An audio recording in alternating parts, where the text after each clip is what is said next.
Welcome to WagerTalk Today, the gold standard of sports betting shows where we talk the talk and walk the walk.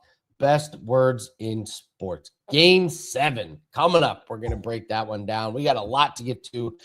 Dan, blowout last night in the NBA, and it sets up. I'm kind of glad it sets up for a Game 7 on Saturday night, but we're going to break that down and much more. What do we got on today's show?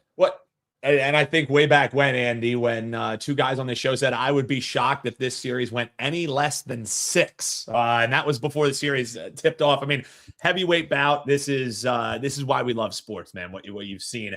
Unfortunately, the games haven't really been as competitive as maybe all the injuries have shown, because it's been blowout one way, blowout other way. With little stretches of, oh my God, this is a back and forth affair. So we'll break down Game 7 in its entirety. Every angle that you need on Game 7 to bet it, to watch it. Spurs, Thunder, we got it here for you. Starting with what we're seeing in the marketplace. Yanni the Greek going to come on here. We're going to talk a little UFC, MLB, NHL, everything that you want to know. It's going to be right here with Yanni at the top. You can comment below, or you can comment here on the show live if you're joining us live. And any questions you have for Yanni, we'll hit here for you.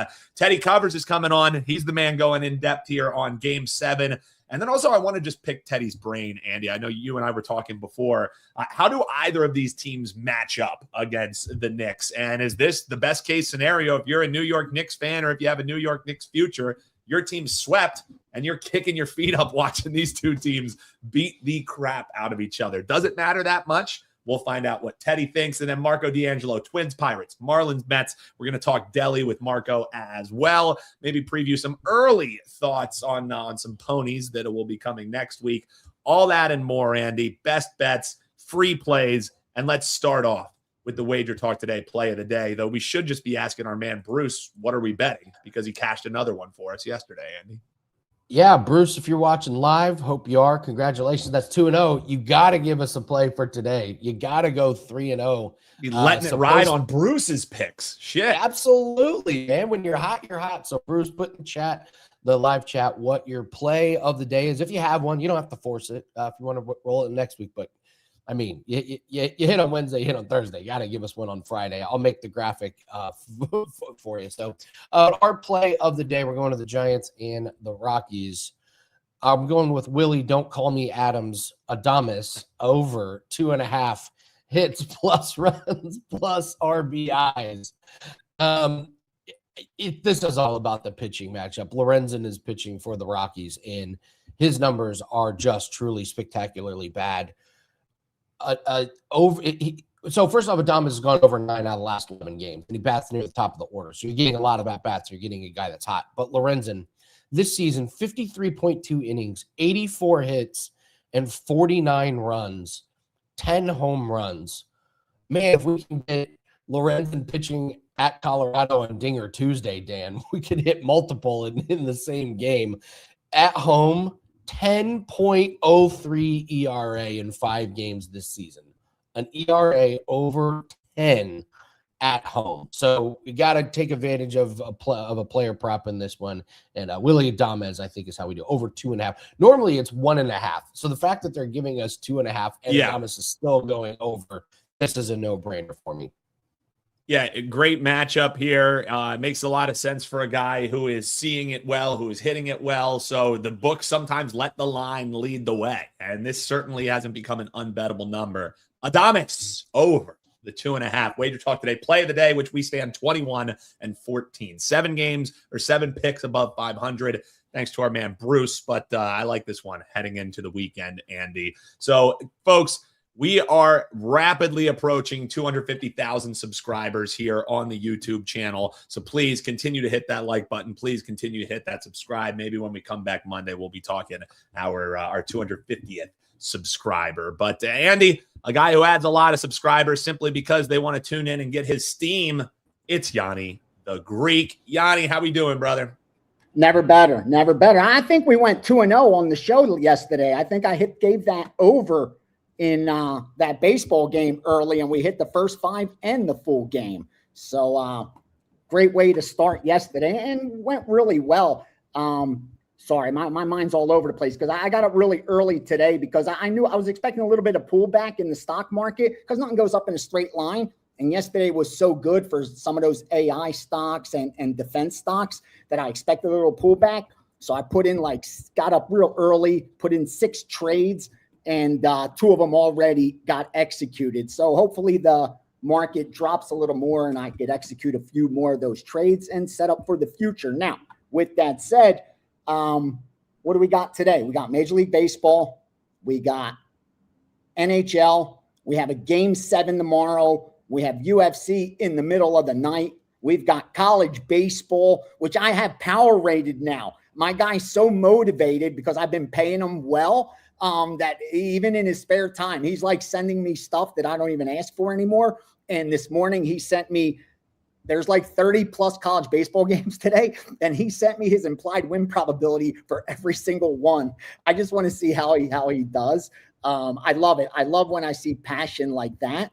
But yeah, I got a lot of information. So wherever you want to go, I sent out futures to subscribers. They got World Cup futures, they got WNBA future, and they got an MLB futures as well. So yeah, we're set up good for the next few months, brother.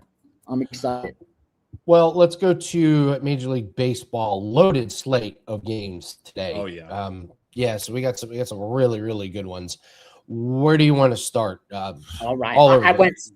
I put in good work in today's steam sheet. I put it out early and really isolated those baseball sides and totals that I feel real strongly that are legit, meaning, they're true positions, not worried about any manipulation or scalps. Start off with 902 Cincinnati plus 130, 904 Washington from plus 110 to minus 105. So they flipped Washington. 908 St. Louis plus 125 plus 120. I'll give you 914 Baltimore minus 110. I'll give you 915 LA Angels plus 160, 155, and 150. And one last side for you. 926 Pittsburgh minus 105 all the way up to minus 120. Few totals for you. 908 under Cubs St. Louis at 8.5. 910 under San Francisco, Colorado at 11. And I'll give you the over in Philadelphia and the Dodgers over at 7.5. And here for the viewers, because go down, smash that like button and subscribe, follow, do all that good stuff. And I'm going to give you right now 2 free premiums that I sent out in baseball, just like yesterday, where we bet the first 5 and we bet the full game. All right. So I sent out 3% for the first 5, 3% for the full game. And it's the Padres and the Nationals. Padres and the Nationals. I went over 5, good to minus 130. Over 5, good to minus 130. First 5.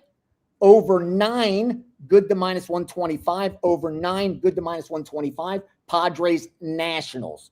So I got 3% first 5, 3% full game. Personally, I bet them 4 and 4. 1% of bankroll. I bet 0.25 of the rating. So those are premiums. I have a 4% out in baseball that is attached to the steam sheet. And I'm sure a couple more baseball come in between now and first pitch. So subscribers should be okay with sharing that info. But that's what we got early on so far in baseball. So those games you mentioned, is that what the Sharps are playing? Is that right? Yep. That they already bet into the accounts. Yes, sir. Did I hear they're betting on the Orioles? Mm-hmm. Baltimore again. They like this Oriole team for some reason. Let me see. Where's Baltimore stand right now? You know what's coming, right? Huh? You know what's coming. I have a question for your Sharps. Where is Baltimore? What's Baltimore's record right now? I'll tell you real quick. It doesn't matter. It's the pitching. Care to make things interesting, Sharps. We got to give away a 3-day pass. There's no way you can trust Trevor Rogers on the mound. So I will gladly take Toronto in a fun little head-to-head with your guys there, Yanni. So Dan, tell them how to win. I like Baltimore's home at home. I'll take Baltimore at home in this. I love this.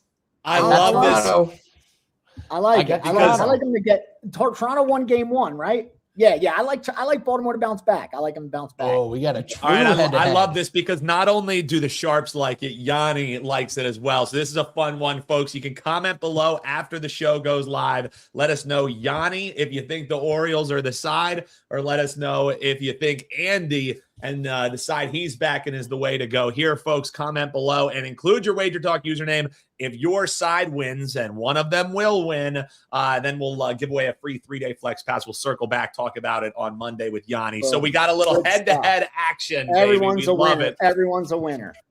Yep. So comment below after the show goes live. I'm not surprised at all that Blocked is going with his man Yanni. That is the least surprising ride that I have ever seen in my life right there. So Blocked already get ready to comment after the show goes live, man, and we'll give away. Get that baseball game block. Go over San Diego, Washington. Get that. Love it. What are we seeing? We got opening lines for Game 7 of the NBA. We got a big NHL game tonight. Are we seeing anything in the markets? Real quickly, NBA, this is not a good setup for San Antonio. Here's what you're going to hear. The home team wins 70% of the time in Game 7. The NBA home teams wins 70% of the time in Game 7. But here's what I'm going to tell you. Like I said yesterday, that was a big spot for Oklahoma City to close it out. Very few series have played out like this series has, where the home team for the series loses Game 1. That's what happened to Oklahoma City. They lost Game 1. They win the next 2 games. Then they lose Game 4, win Game 5. They're supposed to close it out in Game 6. Historically, that's what you're supposed to do, especially in this round. When you don't do it, you don't get to the finals. In fact, 3 times, a small sample size, it's only happened about 3 times, I think, where it's played out exactly like this in this round. All those times, a team like Oklahoma City went on and lost Game 7 at home in the NBA. They actually lost Game 7. Now, in all the rounds, it's about 65%. It's like 13-7. If you look at the win order, how they've been winning, the wins and losses, that sequence. As far as where they're playing, which matters most, that's why home field advantage, you want home field in case there is that Game 7. In all the NBA rounds, it's high. Like a team like Oklahoma City has won 9 of 11 in this exact sequence in all the rounds. So historically, it does bode well if you're playing Game 7 at home, obviously. But the way this series is played out, and just this particular round, like I have Oklahoma City. It just is not a great situation for them. Now, so far, I haven't seen any move on the side. I can tell you the sharp groups had Oklahoma City when the series started. In fact, they bet series Oklahoma City, and they even bet Oklahoma City -1.5 games. So that lost last night. They thought Oklahoma City would win by, that was their chance yesterday to win 4-2, would have covered the 1.5. So they already lost that series bet. Now they have a second series bet live with them to obviously on Game 7 money line. The key you got to pay attention to is what happens to this line heading into Saturday and leading up to game time, about an hour or so before game time. What happens to this money line more importantly? Are they going to try to hedge that future bet? They already lost one of them. Are they going to look to get off some of that risk that they have on Oklahoma City? Or will they let it ride since, they're 3.5-point favorites at home and the money line's about -155. So it's interesting to see. Are they going to take the +135s on San Antonio? Are they going to take the 3.5 on San Antonio? Or let that future bet ride? Again, nothing so far that I've seen. I saw the total get bet both ways because I provide for different groups. One bet, I'll tell you right now exactly. One bet over as soon as it came out, they went over under 213.5, and it must have dropped really low, maybe overnight, because when I woke up this morning and logged into one of my accounts, this same group bet over 210, over 210.5, and over 211. So every time they could limit bet every time the line adjusts. So they waited to adjust and they bet it. Boom, boom, boom, boom. It's a different group than the one that went under 213.5. So it shows you how tight playoff lines are, that a difference of opinions between two winning bettors based on the number, being a 3-point difference. One saw value under 213.5. The other saw value at over 210. I think the Sharps are obviously look to go unders in game sevens. Public's probably going to bet this one over. They've been betting every game over in this series, more or less. So that'll eliminate any risk there. But again, we're just going to see what this line does. I don't think it's going to move too much because so far any public money, and again, it's just so early, has been balanced. I'm seeing like two-way action. If the game was going right now, the sheet that I have access to, they've got just as many. They have pretty much 50-50 Spurs and Thunder bets from those recreational accounts that got out early. So big game 7. It's a good game to book. I think it'll be a good game to be a bookie on. Yeah, yeah, you know me, I don't mess around with the money lines or the spreads or anything, but boy, that feels like a tough game to handicap. Game 7, Spurs Thunder, that's a tough handicap. So I can't wait. Oh, and real quickly, because you mentioned it, and I think you guys are going to cover it. The new power ratings that I have, we have the Knicks now as the number 1 team. And believe me, my guy doesn't adjust like off of recency. If anything, he's real cautious not to allow recency bias to affect his power ratings. So he's strictly numbers based. That's why I love. He doesn't even know these teams, watch these teams. And he now has the Knicks as the number 1 power rated team based on their number 1 defense. The knock on the Knicks is their strength of schedule. They have the 30th strength of schedule, where Oklahoma City 10th, San Antonio 7th. So those two, strength of schedules a lot better than the Knicks. But defensively, I still think they're better. Obviously, their stats are going to be better playing the 30th toughest schedule. But I do think they are the best defense standing right now. But can they keep up offensively with either Oklahoma City and San Antonio? That's the question. Yeah, I mean, looking at the look-ahead lines, Thunder would be -6.5, Spurs -4.5. So Nick's going to be on the road. -6.5 and 4.5. Yeah, -6.5. Right now, here's what we have. Right now, I have New York on a neutral court. We have New York would be a 0.5-point favorite over Oklahoma City and would be a 1-point favorite over San Antonio. Oklahoma City's home court advantage, we have it at 2.5. We give them 2.5, and we give the Spurs 2. Spurs home court advantage only 2. So do the math there as you will. I think it's too high. Probably it's a lot of points. I wouldn't be surprised to see dog money come in. Either because Oklahoma City or San Antonio would be the favorites, right? Would be home. I mean, for the series. Okay. All right. I'm pretty sure. So, I'd take the dog game 1. I agree completely. 6.5 is just a ton. You worry about the rust, but who knows? Anything with the big NHL game? Oh yeah, but we can't forget about that, right? Closeout game for Carolina. And usually you'll get the public that'll bet them. But I did see a sharp account that bet Carolina, forgive me, immediately after last game. So they got down at a good number. And sometimes I'm cautious. Are they getting, just trying to get out ahead of the market? But then they came back and they actually laid 225. So the same guy that laid -210 came back and laid 225 for the same amount. So now he's got a dollar cost average is what? He's got it at, 217.5, is his money line, -217.50. And where it sits right now is what, 240, 250. So yeah, he's got a good number in his pocket. Carolina is definitely the sharp side. It's going to be the public side as well. Historically, they should close it out. In fact, teams up 3-0 in this exact spot have won like 76% of the time when leading in playing here, like where they're playing in Carolina, getting this game 5 at home. So they at least history says they should close it out the night, close to 7.5, 8 out of 10 times. no surprise that the public and the Sharks are on Carolina. I think Carolina's, I said going in, they're the best team. I'm a little biased because I have a future on Carolina, but I'm comfortable with that. I do still have Carolina as the best team power rating wise.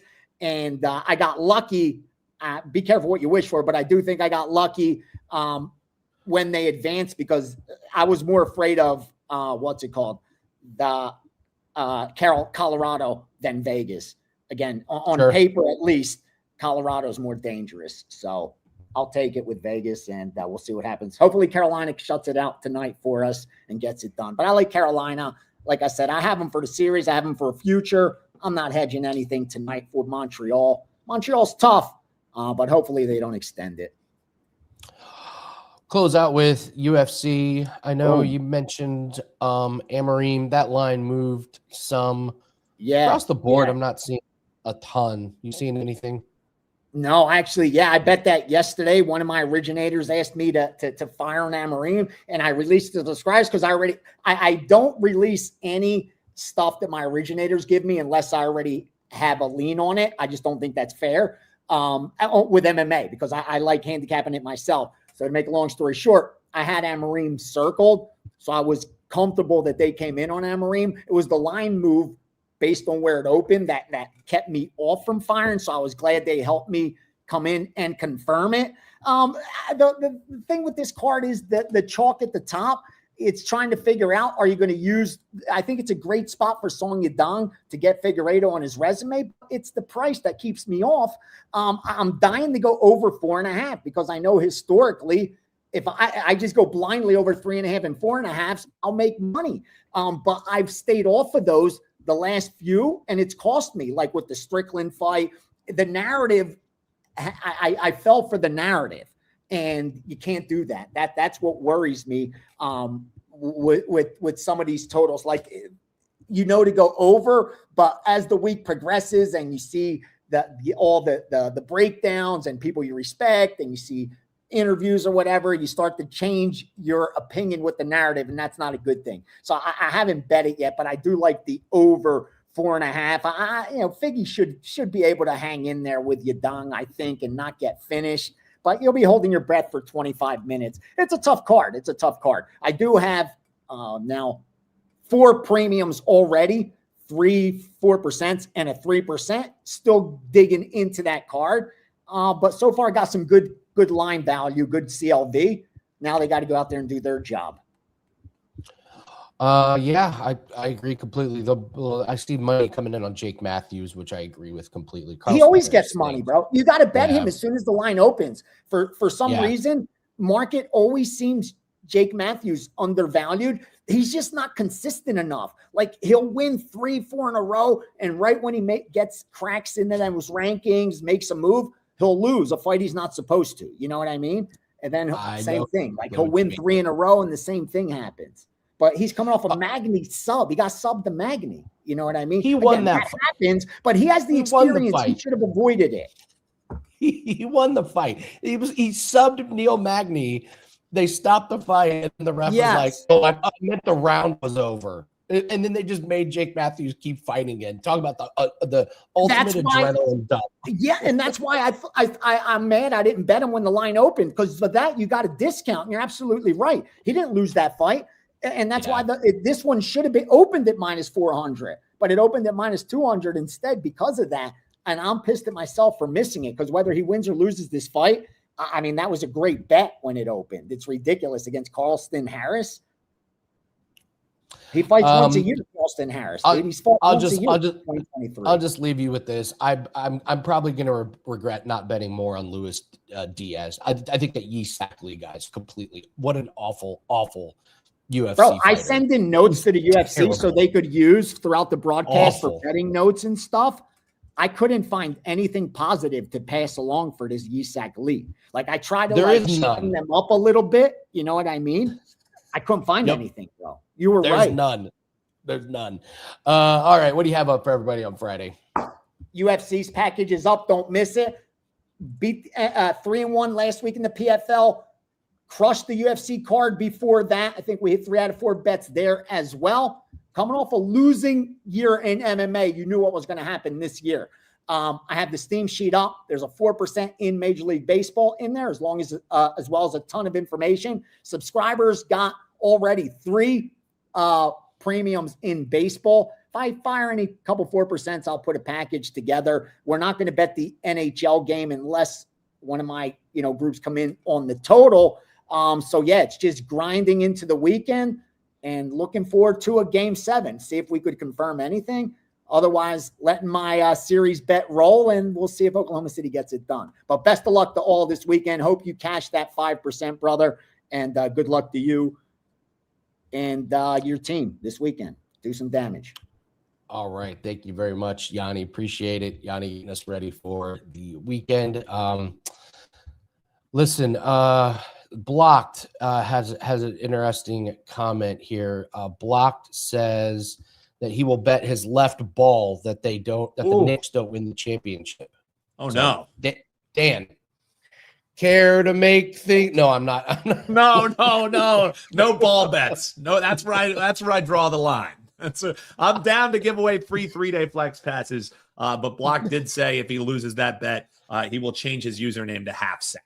So if fair enough. That is the case. Fair enough. So yeah. I'm looking forward, Andy. I know we'll tell people what you have up, but I am looking forward. We're going to break down this game 7 with Teddy covers here in just a few, and I do want to get Teddy's thoughts on.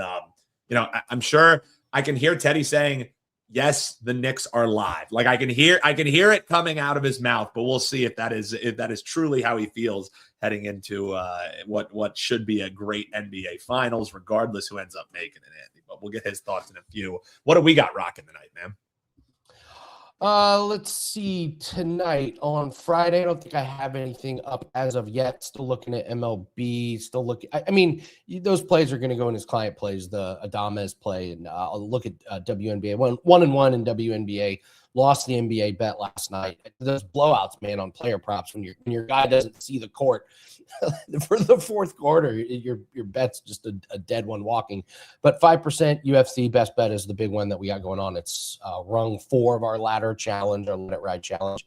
We've got 2 NASCAR bets that are up already. I'll give out one here at the end, and we've got a 4% NBA best bet player prop for game 7. So a lot of good things. You've got your lacrosse best bet that's going up. We may have another one. So we got some tennis plays that are pending. So a lot of really good things. 3-day pass would be a perfect way to take advantage of that. Yep. And we have 2 bare knuckle fighting championship plays. Those go off at 2:00. And already getting questions about this. Yes, we will be doing our live show for the 4 a.m. start for UFC. And yes, we will be doing the 2:00 afternoon live show for BKFC. So Saturday, psycho, basically from 4 a.m. to like the start of the Spurs Thunder game. I'm going to be live. It's going to be absolutely it's going to be a wild Saturday. So Jesus, caffeinate.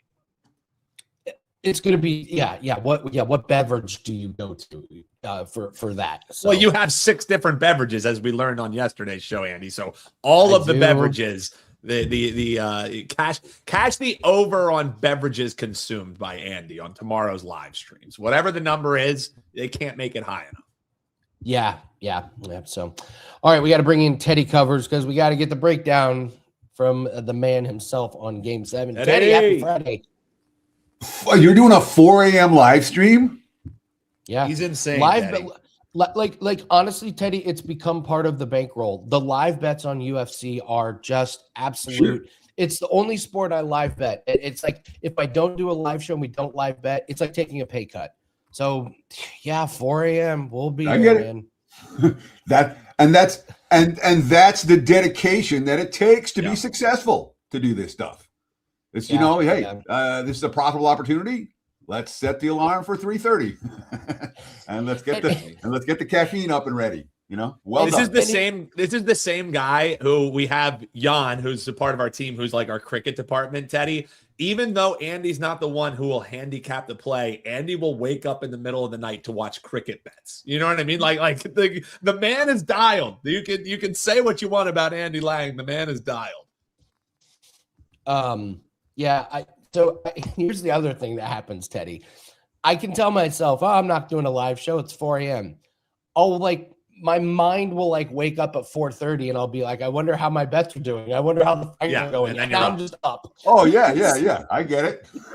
That I understand well, So, all right. Well, we got game 7. Let's break down this series from your point of view. OKC is going to be at home with a little bit of a favorite, -3.5. Over under 212.5. Game 7, baby. What are we doing with this game?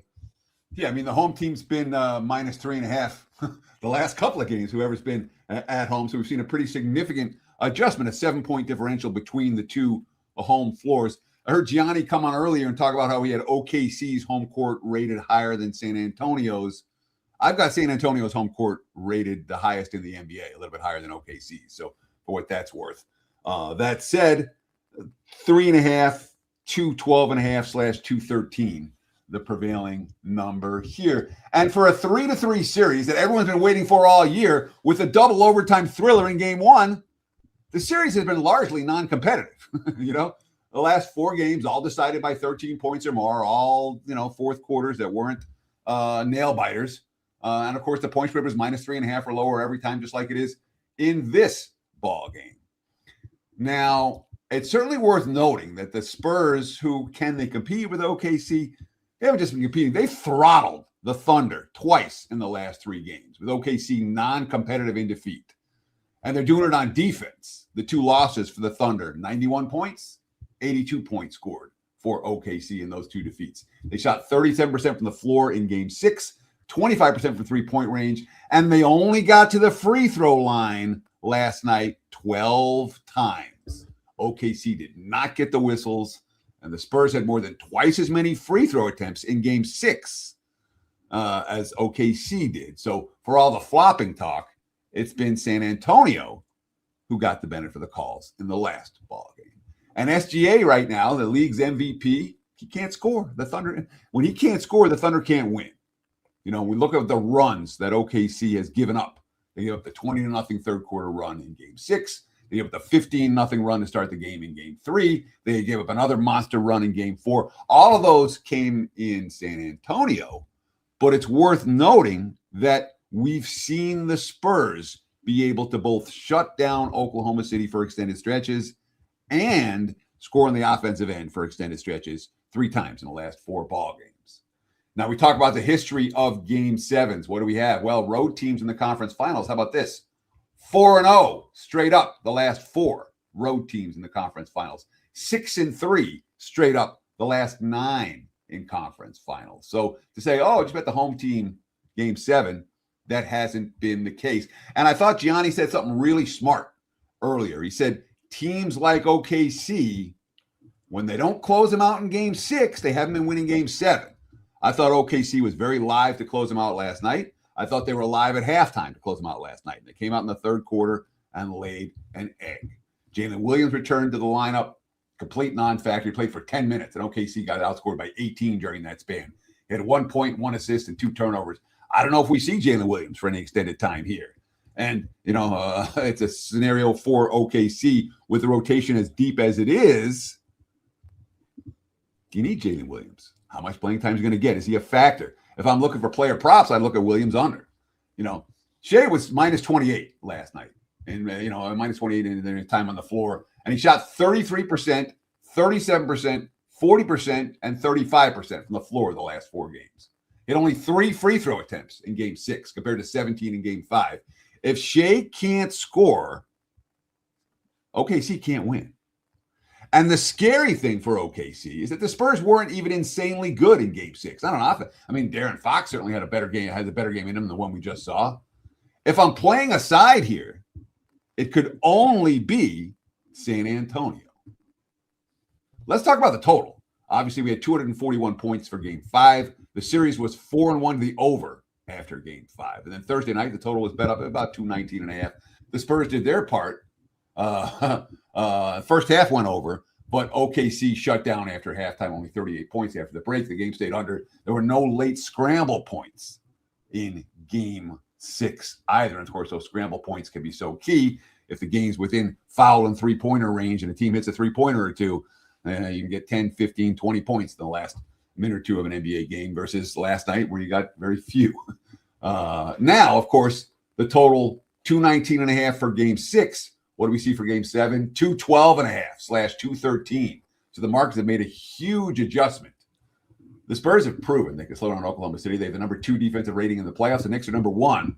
Thunder number 5 in defensive rating. They've allowed 110 points per 100 possessions allowed in the series.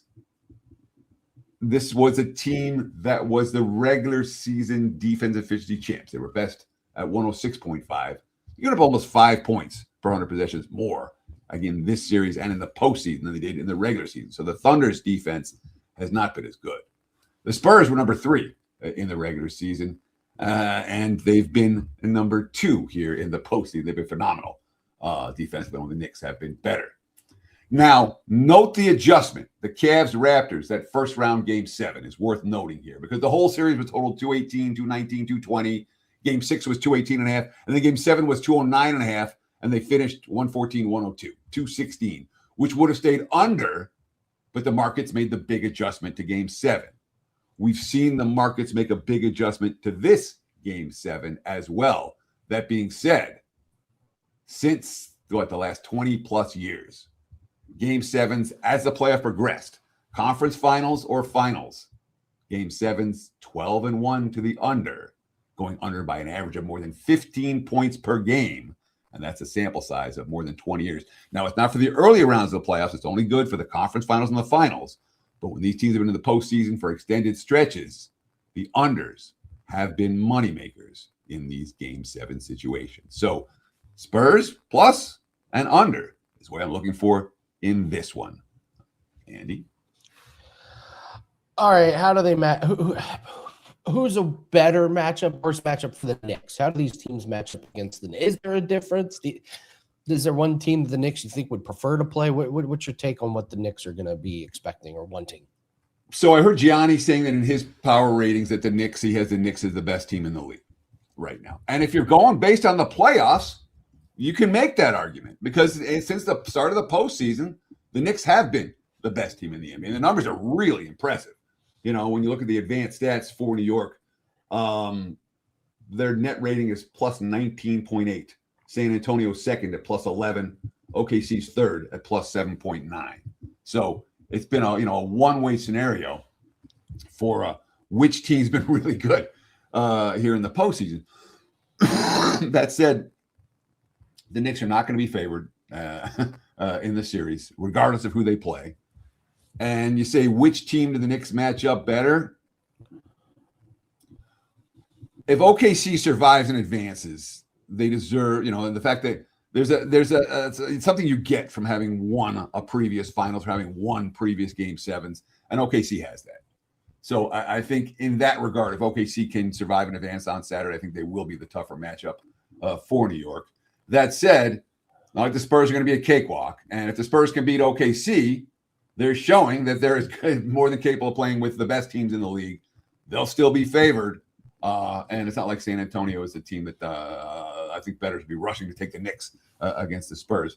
I don't know that the Knicks would be favored in any game in the series. Maybe game 3 if they're down 0-2 after losing the first 2 games. That would be the only scenario that I could see the Knicks favored against in any game against either the Thunder or the Spurs, assuming OKC or San Antonio are healthy.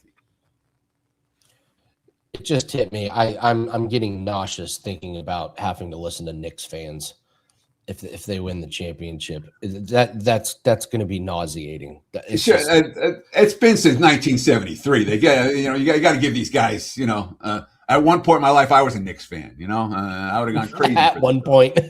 yeah, sure. When I was a fan, I was a Knicks fan. Like big time. Yeah. Back in the day. But the fandom days left me.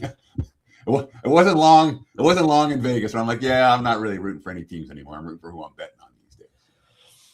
Nice.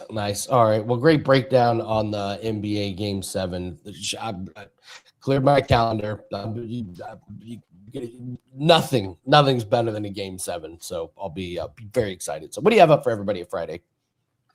Single best bet in MLB for tonight. We have a top total report that's going to fly over in what should be a slugfest. And of course, we're locked and loaded with my best bet for Spurs, Knicks, Spurs, Thunder. Look at that, Spurs, Knicks. I already said Spurs, Thunder for Saturday night. You can get that on my homepage. There it is, right on the screen. WG.buzz/TC.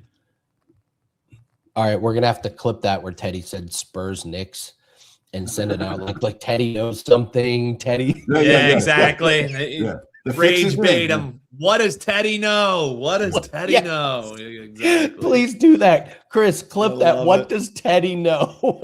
Let's go, Teddy. Appreciate it, brother. Best of luck this weekend, man. Cheers, guys. Thank you. Thanks, Teddy. Get the conspiracy theorists going, man. Like nice Teddy. Teddy covers from WagerTalk accidentally slips who plays in the NBA. Well, they all finals. comment below anyways, right? I'm always looking at the interactions with like Teddy and Marco. Yo, you work for the books. Yo, you work for the I love those comments. It's like, yeah, man, I'm totally. Yeah, you got me. Hands up. I every time, use an extra paycheck. Where are the checks coming from? Trust me. I wish. Dean, you want to talk a little bit about the soccer game tomorrow?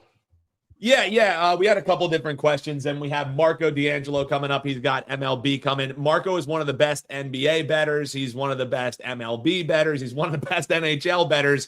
However, I have a feeling he doesn't have an opinion on PSG versus Arsenal. So those of you who are looking to bet the game at noon tomorrow, for me, this is under.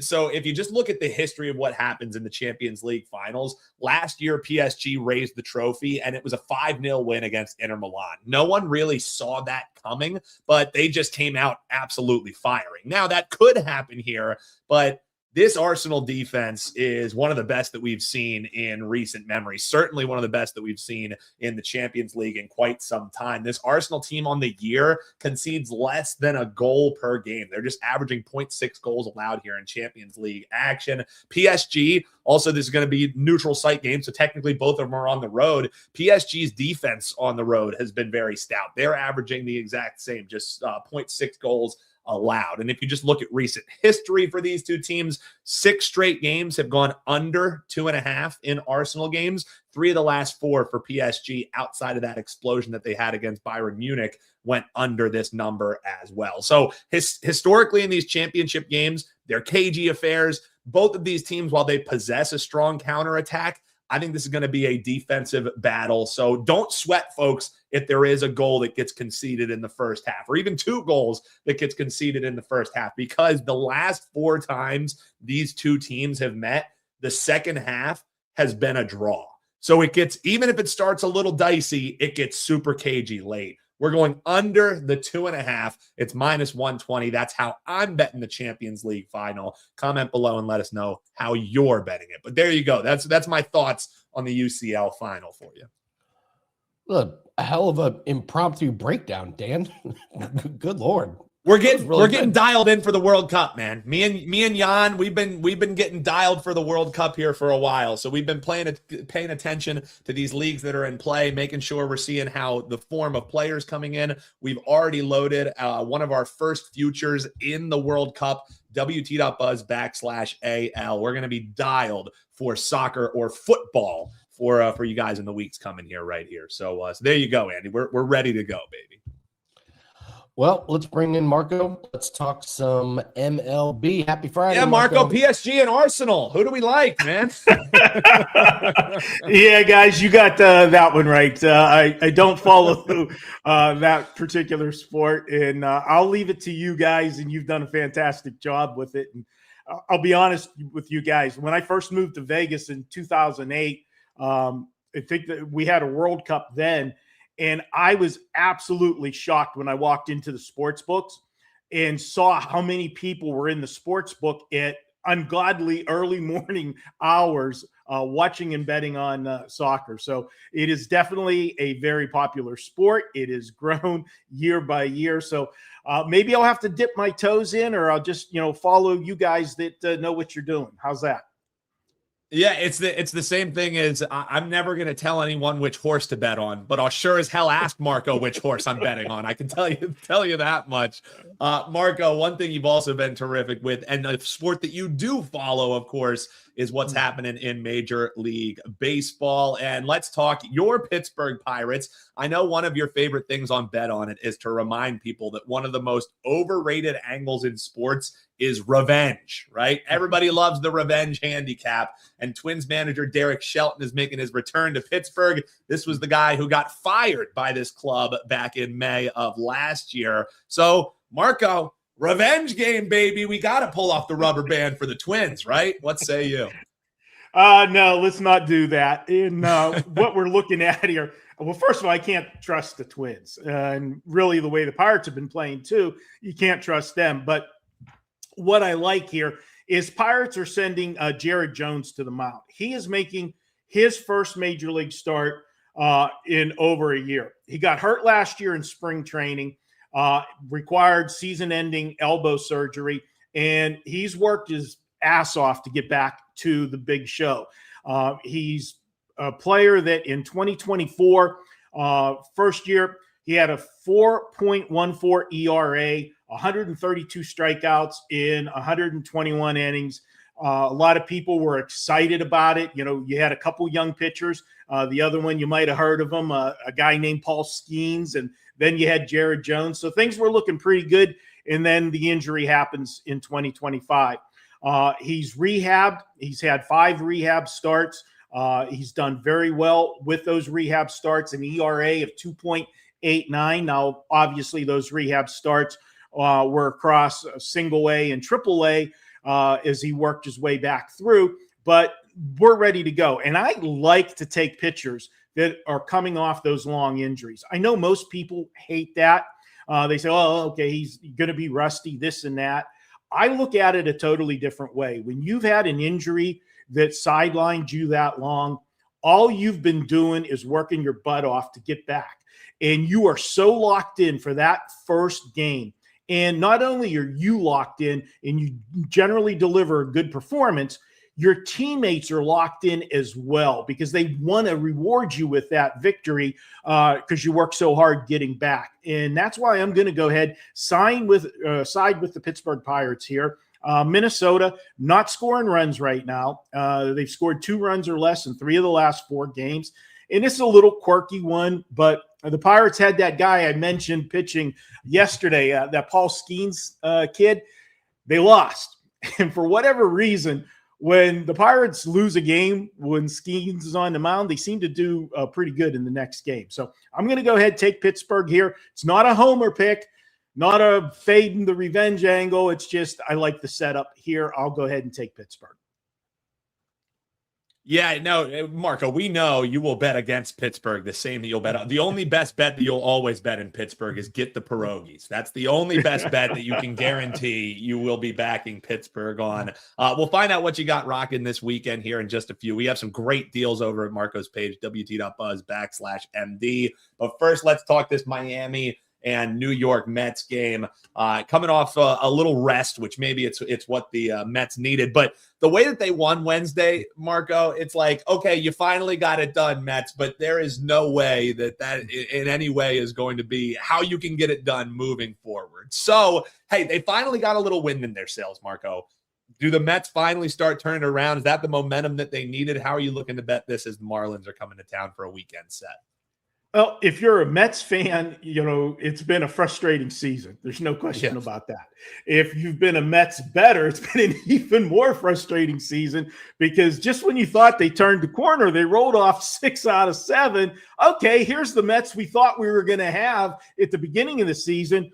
What do? They come back and go 2-7 over the next 9 games. And they're having trouble scoring runs. They've scored 2 runs or less in 6 of the last 7 games. That's not going to win you a lot of ball games. So on paper, this game tonight doesn't look like it should get any easier for the Mets. And why I say that is because they're going to be facing Max Meyer for Miami. He's allowed 3 runs or less in 10 of his last 11 starts. He's had 11 starts this year. But more impressively, in 5 of those starts, he's allowed 0 or 1 run. So how are the Mets going to get it done? Well, you talked about revenge, and this is a quick revenge series. These two just met last week in Miami, and Miami swept them.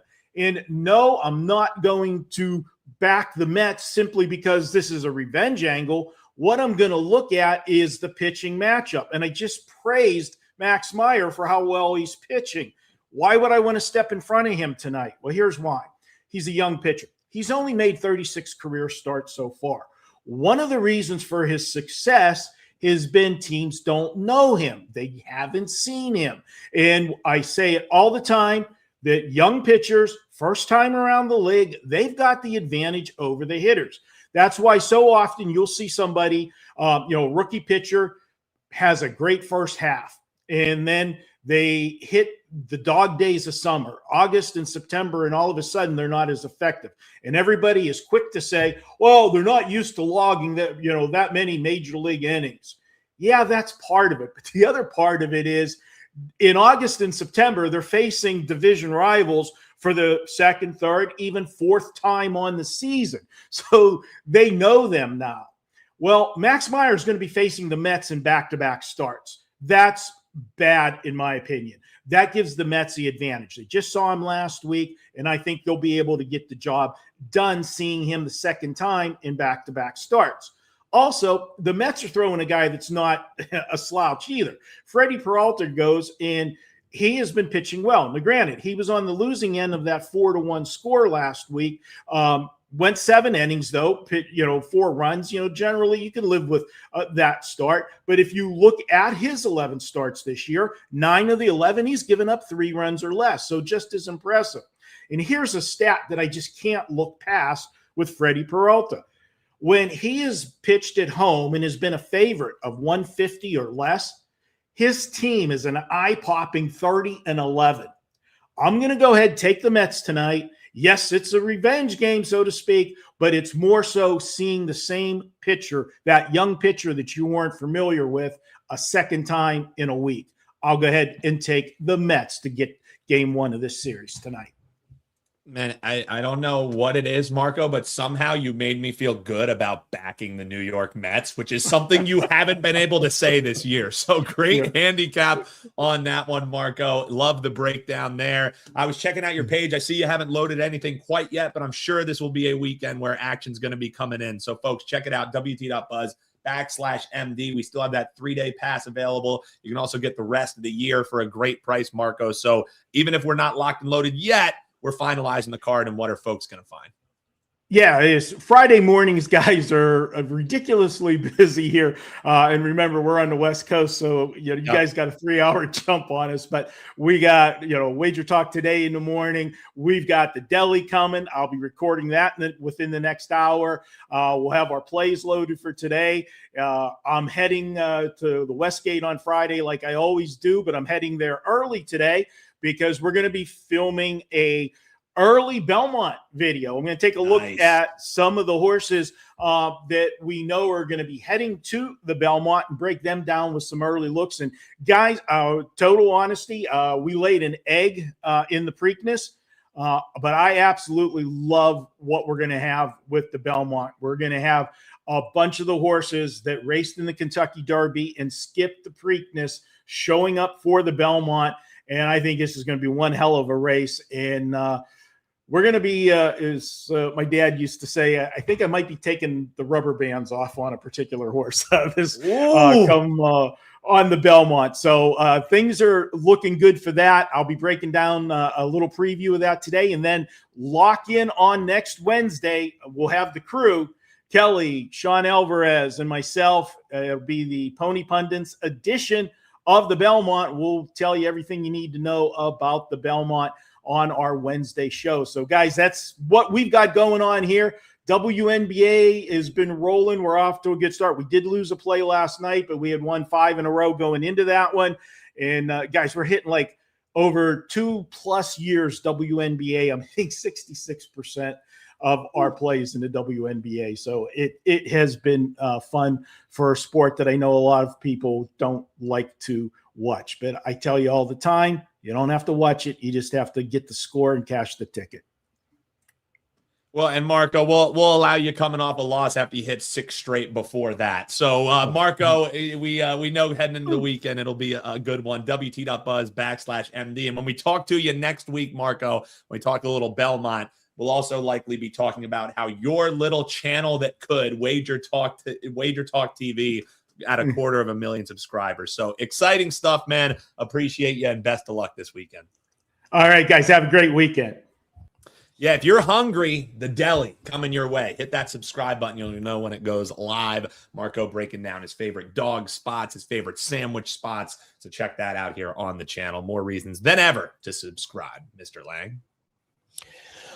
Yeah, we got all around the world coming up. A couple things. I recorded the prop line. We did our same game parlay for Game 7 of the NBA Finals. I also did a bonus same game parlay for UFC main event. So there's a way to lock those in, play the days up. So also, I did a bare knuckle fighting championship breakdown for BKFC 90 that goes on Saturday because we have 2 plays in there, and I love our plays this week. Doing 2-1 last event. The live show was fantastic. Oh, I didn't tell you.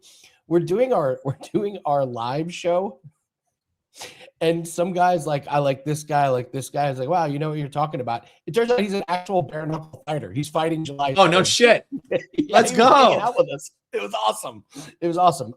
Niceem is his name. NYS. Nice. He goes by Prince Niceem. So yeah, awesome. that was the first. But yeah, so that video, those are on the Winning in the Shadows YouTube channel. There's not a huge audience for it, so I don't put them up on WagerTalk. But you go to Winning in the Shadows YouTube channel, the bare knuckle fighting championship breakdown videos are played. So, love it. Let's see, anything else? Yeah, 5% UFC best bet. That's really what our weekend comes down to. So, all right, let's do all around the world, and then we are done. Ready for the weekend. Has there ever been a more NASCAR-y name than the Cracker Barrel 400 in Nashville? I've never heard of it. No, I've never heard of a more NASCAR name than that. NASCAR's had some interesting names, but I love the Cracker Barrel 400. We're taking Toyota to win at plus 105. We got absolutely hosed last week with the weather, but make no mistake about it, Toyota by far the best manufacturer, especially at the ovals like this. You've got Denny Hamlin, Tyler Reddick, you've got Chris Bell, you've got Ty Gibbs. Like basically 4 of the 5 best cars are Toyota. So go back to it at plus money. Don't wait until after qualifying because these guys are going to qualify well on this thing's. You're not going to get this price anymore. The Canadians and the Hurricanes. I saw this one. This is insane. Anderson's save prop is 18.5. That is the lowest save prop I think I've ever seen. But Dan, Montreal cannot get shots on goal. Anderson has gone under this in 8 straight versus Montreal. Montreal cannot get 8 straight games under this. So it just, there's no shots coming from Montreal. Wild. So I'll take the under 18.5 saves. So those are your 2 free plays. So all right, let's let the line lead the way on that one, baby. Let the line lead the way. The other goalie is 28.5. 10 Jesus. 10 shots difference. So, all right, that's going to do it for us. Great show. Thank you to all the guests this week. Thank you to chat. You guys rock. Don't forget 3-day pass. We're giving away a 3-day flex pass. All you got to do is put in the comment section whether you agree with Yanni and the Baltimore Orioles or if you agree with me and the Toronto Blue Jays. It's been rough going against me. I'm just saying.